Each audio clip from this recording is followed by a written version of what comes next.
दोस्तों इस वीडियो में मैं आपको बताऊंगा कि सैमसंग M10 मोबाइल का लाउड स्पीकर किस तरह तब्दील करेंगे। तो दोस्तों सबसे पहले इसका सिम ट्रे निकाल ले। सिम ट्रे निकालने के बाद इसका बैक कवर खोल ले।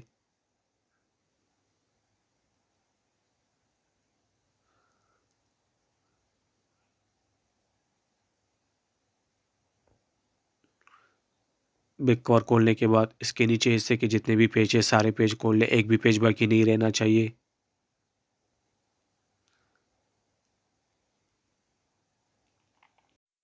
पेज खोलने के बाद इसका ये कवर हटा दे। तो दोस्तों इसी कवर में आपका लाउड स्पीकर होता है।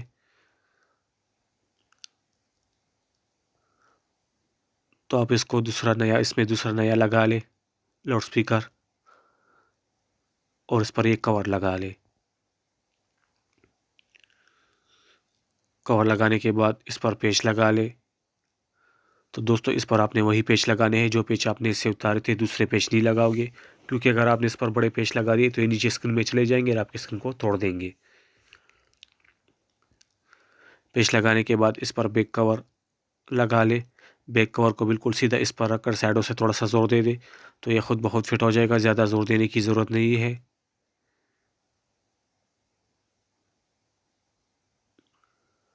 अगर आप ज़्यादा जोर दोगे तो इससे आपका स्क्रीन टूट सकता है। बैक कवर लगाने के बाद इसमें सिम ट्रे लगा ले। तो दोस्तों वीडियो देखने का बहुत बहुत